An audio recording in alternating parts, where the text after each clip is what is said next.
We've all been there, that special feeling of picking up a brand new RPG, the drive to take it home and play it for hours on end. And when we finally get back, we put it on our shelf and don't touch it for months or even years on end. I'm guilty of that too. There are a few JRPGs that I've bought over the years that for one reason or another I just haven't played yet. And for clarity, no games will be on here that I've bought recently, nor ones that I've bought purely for collection purposes. The only ones that will be on this list will be the games that I have owned for at least 6 months. And we're starting with a work from Vanillaware, that being Odin Sphere Leaf on PS4. After playing Aegis Rim, I resolved that I needed more Vanillaware in my life, so when I saw that the remake of Odin Sphere was on sale for 30 quid, I couldn't turn down that offer. Since buying it over a year ago though, it is still shrink-wrapped with its exposure to the world still up in the air. It's a weird occurrence, and it's going to be a recurring theme throughout this list, in that I am certainly looking forward to playing these games, but for whatever reason, something else on my backlog, whether it be a new release or a game I found at my local game store, just takes priority. Now, as said before, Leaf is a remake of the original release back in 2007 for the PS2, and it refined various gameplay elements for modern consoles. It was also a commercial success, effectively putting Vanillaware on the map when it first released, garnering praise for its story, old school gameplay, and visuals. And at least one of those elements I agree with. It is very pretty to look at, and the gameplay I've seen points to a style that resonates with me too. A 2D side-scrolling action RPG where the player takes control of 5 different characters across 6 playable scenarios, all centered around Norse mythology and incorporating fantasy elements from the likes of Shakespeare's works. For all intents, it sounds excellent on paper. Now, I realise this isn't the fault of Leaf, but I think what acted in its detriment specifically was the release of another remaster earlier this year, also from Vanillaware, but one I was a bit disappointed with. The game I'm talking about is the re-release of Grim Grimoire, which, yes, I only played the demo for, but there was something about it that just didn't click with me, whether it was the presentation of its story or its tactical gameplay. Don't get me wrong, Odin Sphere is a completely different game in pretty much every respect, but I guess the stark contrast between Aegis Rim and Grim Grimoire was just a slight knock to the system. It demonstrated to me that Vanillaware were capable of creating games that appealed to my tastes down to the letter, and simultaneously could create games that didn't draw me in at all. That lack of confidence in Vanillaware, I feel, has seeped onto Odin Sphere. I guess I'm afraid that I won't like what it has to offer. Of course, the only way I'll find out is to play it one day, but when that happens, who knows?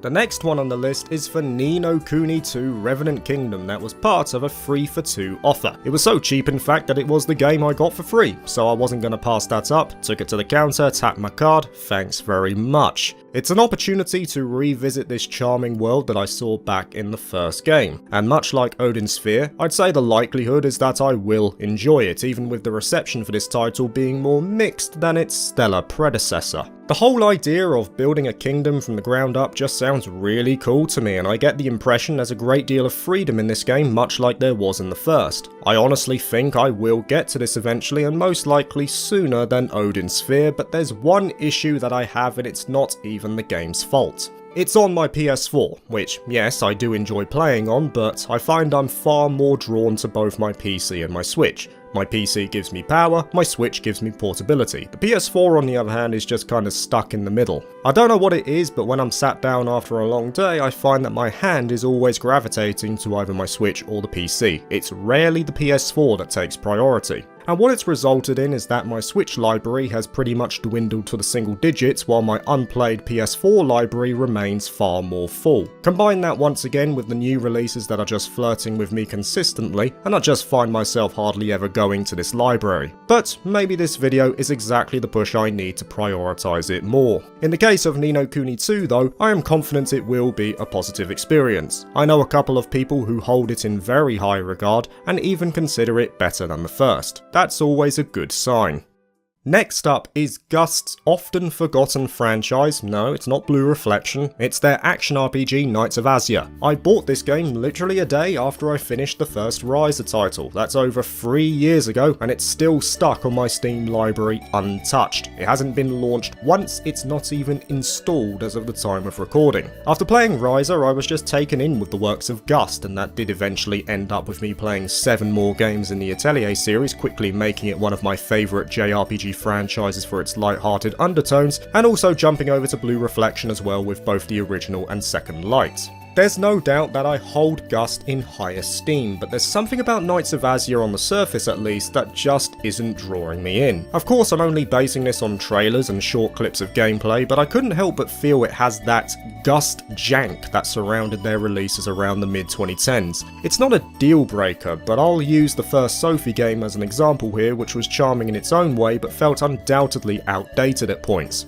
Animations that were a bit too stiff and environments that were often lacking in detail, but was more than held up by its gameplay and characters. There's no doubt though that since Riser, Gust have refined the formula in many ways, at least on the surface. Sophie 2, compared to the original, is night and day. The thing with Knights of Azure though is that unlike Sophie, which is turn-based, this is a fully fledged action RPG, a style that depends more on tight controls and fluid animation to be satisfying. Again, I'm not so sure if the Gust of mid-2010 were able to deliver on that. Now, it's not just the gameplay. I will admit that the music sounds brilliant and the premise seems okay with the whole onset of demons that threaten the populace, but I think my biggest concern is the potential for fan service. Now, don't get me wrong, I'm fine with fan service in moderation, and I totally get that some people are into it. Heck, Blue Reflection has it to a point, and Atelier sort of does, but it's nowhere near as pronounced as some people make it out to be. The finger is often pointed at Riser as the source of this, but her games are considered to have minor fan service compared to other contemporaries. And even when bringing in, say, the Mysterious trilogy, there's basically nothing untoward there either. Like I say, fan service in doses for me is fine, and maybe the trailers for Knights of Azure were just exaggerating that part. The game itself may be far more tame. The thing is though, I'm just not a fan of games that flaunt it, that use it as a key focus of their entire experience. You know what I mean, the obvious camera angles, the impractical outfits and all that jazz, but on a frequent scale. Once again, I've got nothing against people who enjoy that kind of stuff, you do you, it's not for me though when it gets to a certain level. And just from the trailers alone, I was getting plenty of undertones from the dialogue, to the character designs, to the animations. I wouldn't say it put me on edge, but it was enough to at least put the doubt in my head that the game wouldn't be for me. Evidently, I guess my love for Gust won out, because even though I saw that, I still bought the game. It helped that it was on sale for 20 quid, which isn't too bad either, and that softens the blow. It could be a sleeper hit for me, but I haven't got around to it in over 3 years, and I don't think it will happen anytime soon either. Up next is another game on the PS4, but this is admittedly one step in front of Ni no Kuni 2, at least in terms of backlog. It's for Gem Drop's Crystar, released back in 2019, a game that was actually received quite well for the time. The thing with Crystar is that the disc is currently in my console as of the time of recording. I had every intention of playing it that night as well, but when it needed an update, I let it do its thing, and I guess the spark just fizzled out before the update completed. Over 6 months later, the disc is still stuck in there, yet to be booted up. For all intents, I think I'll like this game overall, as the common consensus seems to be that its story and characters are the highlight of the journey. Battling through purgatory while exploring the traumatic pasts of the characters sounds great, and I've heard it has some poignant themes attached to it too, with strong pacing and decent execution. As a result, I've got high hopes for the narrative. On the other side of the coin, the concern is the gameplay, which is often touted as the weaker part of the game. An action RPG which is a bit too repetitive and with uninspired dungeon design to boot. If anything, it's going to put my own convictions to the test. It's no secret that I've always put story above gameplay, always, so for all intents, Crystar should be a hit. But with the derision its gameplay gets at times, it'll ultimately become the testing ground as to how low my bar for gameplay will go, and maybe I'm a bit worried about actually realising that. Then of course there's the spiritual successor in Cry Machina, which is just released, and maybe it'll be a case of playing that game first, as I imagine that will give me a rough idea of what to expect with Crystar. If I like Cry Machina, then maybe I'll push Crystar further up in my backlog. Regardless, I do think I will get to playing this game quicker than, say, Knights of Azure.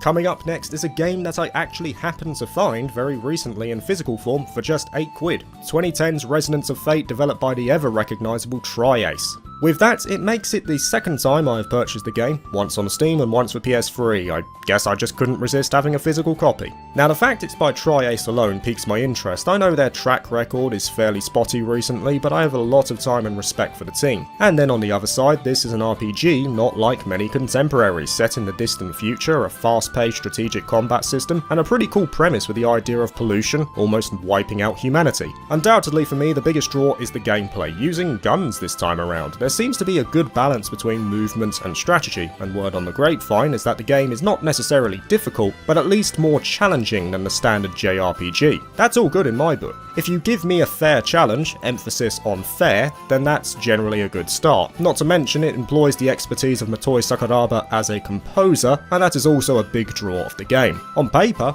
everything looks solid. It's got the setting, the characters, the visual design, the customization, and the music, so I'd like to think I will enjoy it. What worries me mostly is that I rarely see the game mentioned much, which leads me to think that its opening moments were so frustrating that it put many players off, and only a handful saw it through to the end. I intend to give it a fair shake though when I get around to playing it. Next up is the action RPG Crosscode, a game that was on my backlog to play this year, and one that I purchased the year before as part of a Steam sale. Now, unlike Resonance of Fate, which doesn't have too much in the way of positive voice surrounding it, Crosscode has a bunch. You see it mentioned in pretty much every forum concerning must-play action RPGs. Trailers certainly show off an impressive looking title, fast-paced, really nice art style and a vibrant colour palette. I've heard good things about the protagonist too, along with many of the supporting cast. My one real issue in starting Crosscode though comes in the puzzles. Apparently they're a focus of this game and I'm not too big on that element of JRPGs. I appreciate that there are components of many games and a good way to break up story and combat sequences, especially during dungeons, but Crosscode brings it more to the forefront, which when you're playing a title that's around 50 hours long could become draining.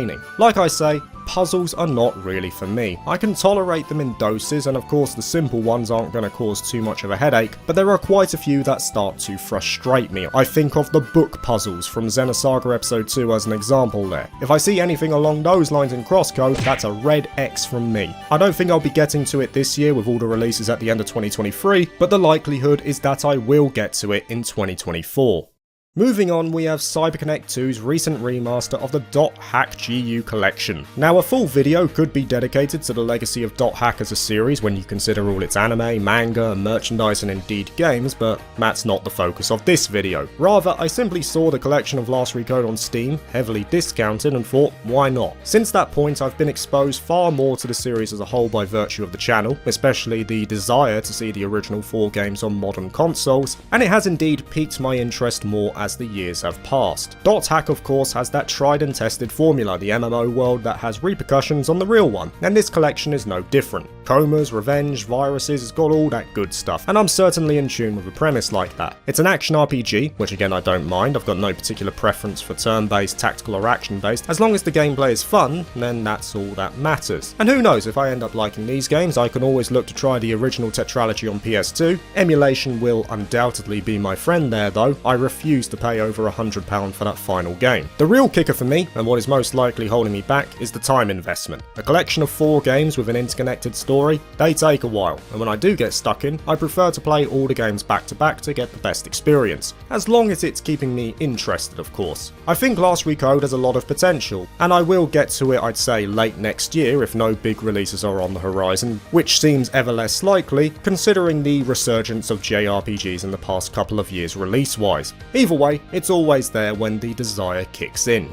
Last on the list is Bravely Default 2, one of the first games I bought on my Switch nearly 2 years ago. For all intents, I should have played this game pretty much as soon as I bought it, but it's just a victim of how much the Switch spoils me as a JRPG player. It is without question one of my best purchases in recent years from the sheer amount of fun I've got from the platform. In short, what happens is that every time I'm coming close to popping the cartridge into the tablet, another shiny purchase rears its head. First it was the Xenoblade games, then it was Fire Emblem Three Houses, then it was Tokyo Mirage Sessions, and so on and so on. And it's not necessarily a thought process that I believe the games I'm prioritising are better than Bravely Default 2, but they just draw me in more from sight alone. I think of a bunch of salespeople on a forecourt. Bravely Default 2 seems like a good guy, but he's just not as captivating as the others. I have no doubt in my mind that when I do get to Bravely Default 2 though, I will be slapping myself silly wondering why I left it for so long. And to be honest, I have half a mind to just buy it on PC now, might as well make use of the hardware. I mean, it has everything I would want in an RPG epic. A sprawling fantasy world, a host of colourful characters with diverse backgrounds, and a seemingly solid turn-based combat system. There's so many positive signs for this game, and when you consider the decent level of praise it gets, it's near on a shoo-in to be a positive, or at least I think so. From what I've read though, its story is a hit or miss, which is my personal biggest concern.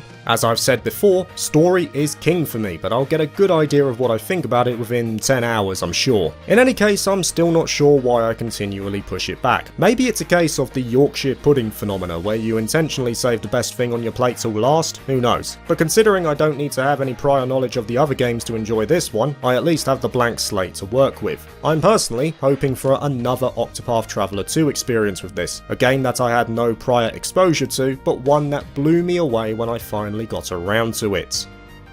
Thank you for watching this video. If you liked it, please like and subscribe for more JRPG content, and consider joining my Patreon if you're interested. Peace.